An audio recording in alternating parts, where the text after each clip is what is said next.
কাটার আইন চালু ছিল, ওই 3 কোটি মানুষের হাত ছিল না ছিল না? বুঝে শুনে বলেন, আন্দাজে বলেন না।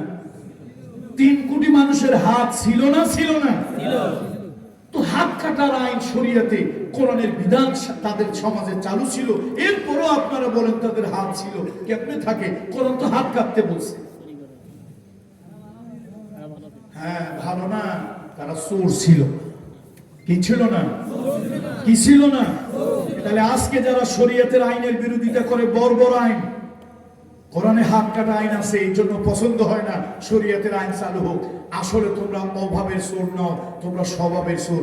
কোরআন কখনো অভাবের চোরদের হাত কাটে নাই, কোরআন স্বভাবের চোরদের হাত কাটতে বলেছে। বিশ্বনবী বলেছেন, আমার কন্যা ফাতেমাও যদি চুরি করে, চুরির অপরাধে ধরা পড়ে, আমি মুহাম্মদ রাসূলুল্লাহ শরীয়তের বিধান কায়েম করার জন্য হাত কেটে নিতে দ্বিধা বোধ করব। ভাইরা আমার, এই যে আমার দেশের থেকে যারা কোটি কোটি টাকা যারা পাচার করলো সুইস ব্যাংকে, এক ডাকাইতে বাড়ি বানাইছে 365টা। এই ডাকাইতের নাম জানেন না? এই ডাকাতের নাম জানেন কি জানেন না? ভূমি মন্ত্রী। আচ্ছা, আমি জিজ্ঞেস করি, মানুষের ঘর বাড়ি কয়টা লাগে ভাই? কয়টা লাগে? আচ্ছা, একটা না দুইটা হোক, দুইটা না তিনটা হোক, তিনটা না 5টা হোক, এর থেকে বাড়ি দিয়ে 360টা 65টা বাড়ি বানাইলেন, এটা কত জনম ভরে থাকবে? চুরি তো একটা সীমা থাকে, কতগুলি বাড়ি। তাহলে এই যে কোরআনের, এখনো যে দেশে এরকম কিছু লোক নাই এটাও না, এখনো দেশে এরকম কিছু লোক আছে যার হাতে ব্যাংক তুলে দিলে পুরো ব্যাংকটা না দেশটা শুদ্ধ গিলে খেয়ে ফেলে। এরকম 2-4 লোক আছে না দেশে? জোরে বলেন, আছে কি না? এই জাতির অভাবের দোষ না, স্বভাবের দোষ। স্বভাব ভালো হওয়া দরকার। সাইয়েদনা ওমরের আমলে, সাইয়েদনা ওমরের সময় তিনি 30 লক্ষ বর্গ মাইলের এরিয়ার প্রেসিডেন্ট, 30 লক্ষ বর্গ মাইল এরিয়ার তিনি বাদশা। সাইয়েদনা ওমর বিভিন্ন জায়গায় চিঠি লিখলেন। ও যুবক বন্ধুরা, স্কুল কলেজের বন্ধুরা, ভালো করে শোনেন।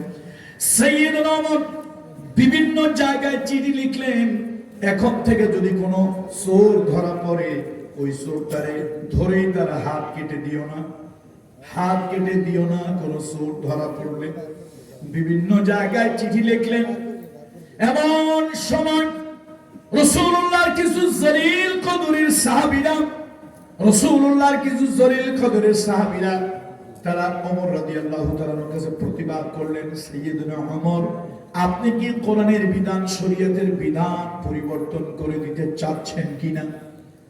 তার কারণ কোরআনের বিধান হলো হাত কেটে দেওয়া, চোরের হাত কেটে দেওয়া।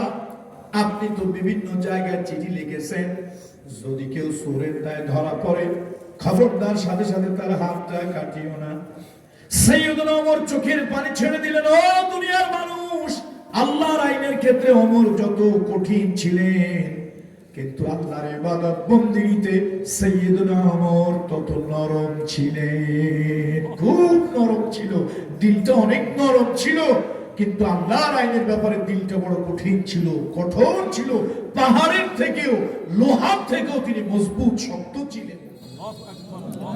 এটা আল্লাহর আইনের জন্য শুধু, কিন্তু ব্যক্তিগতভাবে তিনি খুব নরম তবিয়তের, কাঁদার মতো, মোমের মতো নরম মানুষ। কারো দুঃখ বেদনা দেখতে সহ্য করতে পারতেন না, ঝরঝর করে কেঁদে ফেলতেন। সাইয়েদনা ওমর, তারে প্রশ্ন করা হলো, ওমর, আপনি কি শরীয়তের বিধান পাল্টে দিতে চান নাকি? সাইয়েদনা ওমর বললেন, না, কোরআনের বিধান, শরীয়তের বিধান পাল্টায় দেয় এমন ক্ষমতা কারো নাই, কিয়ামত পর্যন্ত হবে না।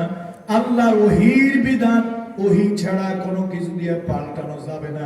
বিভিন্ন জায়গায় রাজনৈতিক সমস্যা, বিভিন্ন জায়গায় অতিবৃষ্টি, অনাবৃষ্টি, বিভিন্ন ধরনের সামাজিক বিশৃঙ্খলতার কারণে বিভিন্ন অঞ্চলে কিছু অভাব দেখা দিয়েছে।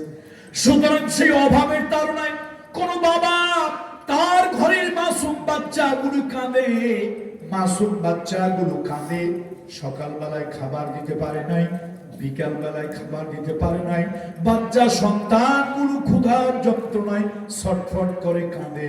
বাবা তো সন্তানের দুঃখ সহ্য করতে পারে না। ও সন্তানেরা, বাবার উপরে অত্যাচার করিও না, নির্যাতন করিও না, বাবার সাথে মায়ের সাথে দুর্ব্যবহার করিও না। দুনিয়ার বাবা, কোন বাবাই তার সন্তানের কষ্ট নিজের চোখে দেখতে পারে না।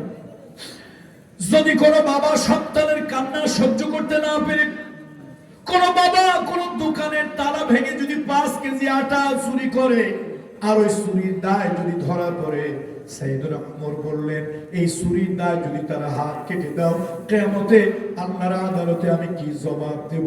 আমার তো দায়িত্ব ছিল রাষ্ট্রের এই নাগরিকের খাদ্যের ব্যবস্থা করা, চিকিৎসার ব্যবস্থা করা, বাসস্থানের ব্যবস্থা করা। এটা আমার রাষ্ট্রীয় দায়িত্ব ছিল, কিন্তু আমি পারি নাই। উল্টা যদি হাত কেটে দেই, আল্লাহর আদালতে কি জবাব দেব? এই জন্য আমি আইন লিখে দিয়েছি, প্রত্যেক প্রদেশে চুরির দায় যদি কোনো লোক ধরা পড়ে, ভালো করে ইনভেস্টিগেশন করো। এবার পুলিশ বলল, ইনভেস্টিগেশন করে দেখলাম লোকটা চুরি করেছে, এটা ঠিক, লোকটা চুরি করেছে এটা ঠিক, তবে চুরিটা করেছে ক্ষুধার যন্ত্রণায়, বাচ্চাগুলি কাঁদে, ওই কান্না সহ্য করতে পারে নাই, লোকটা নিরুপায় হয়ে রাতের বেলায় দোকানের তালা ভেঙে চুরি করেছে। সাইয়েদনা ওমর বলেছেন, খবরদার, এই চুরির অপরাধী হাত কাটিও না, পিঠের উপরে কিছু দৌড়া মেরে দাও, চাবুক মেরে দাও, আর চাবুক মেরে খালি হাতে বাড়ি পাঠায় দিও না। রাষ্ট্রীয় কোষাগার থেকে কিছু গমের, কিছু আটার ব্যবস্থা করে দিয়ে দাও, যাতে বাচ্চাগুলো অন্তত কিছুদিন খেয়ে পড়ে বাঁচতে পারে। তার কারণ হলো, আমি তো চাবুকের বাড়ি দিয়া বাড়ি পাঠাই দিলাম, এই ক্ষুধার্ত বাচ্চাগুলোর কান্না সহ্য করতে পারবে না, আবার চুরি করবে। আর ইসলাম তো মানুষ স্বভাবের দায়, চুরি করলে হাত কাটতে বলেছে, অভাবের কারণে চুরি করেছে।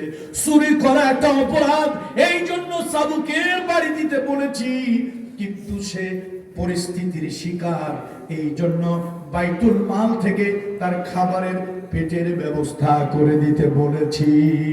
আল্লাহু আকবার। এর নাম ইসলাম, ইসলামী শরিয়াত। আল্লাহ নবী সাল্লাল্লাহু আলাইহি ওয়াসাল্লাম মদিনায় একটি কল্যাণময় রাষ্ট্র করেছিলেন। শুনেন, আমরাও রাষ্ট্র করি, কল্যাণময় রাষ্ট্র কেমন? নবীজির কাছে তার নিজের কন্যা ফাতেমা এসে বলছে, বাবা, আমি তো কুয়ার থেকে পানি তুলি, আপনার জামাই গম আনি, সেই গম থেকে আটা বের করি। আটা থাকে কোথায় বলেন? আটা থাকে কোথায়?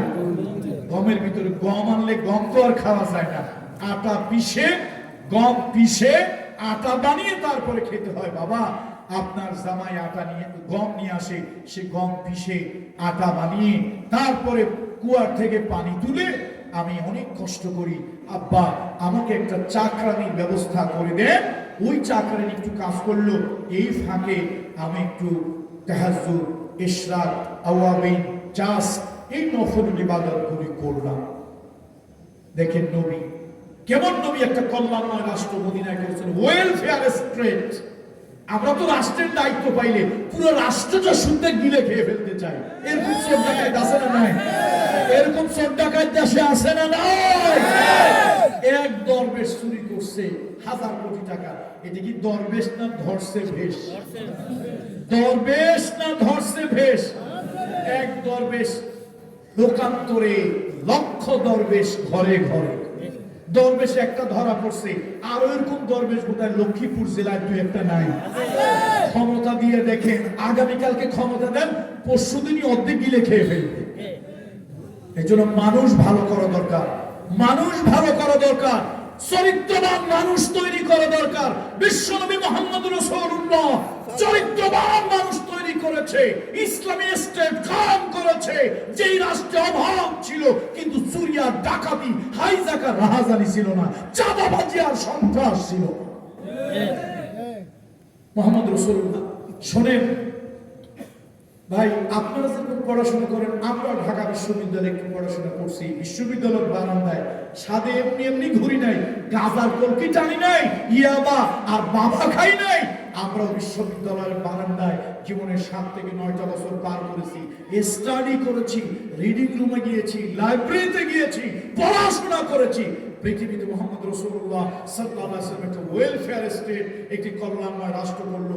নিজের কন্যা বাবার কাছে এসে বলছে, বাবা আমাকে একটা চাকরানির ব্যবস্থা করে দেন, যেই চাকরানি কাজ করবে ওই ফাঁকে আমি একটু ইবাদত বন্দি করব। নবীজির মুখখানা মলিন হয়ে গেল। আল্লাহ নবী বলেন, মা মা আমার পক্ষে সম্ভব নয়, আমার পক্ষে সম্ভব নয়। কেন?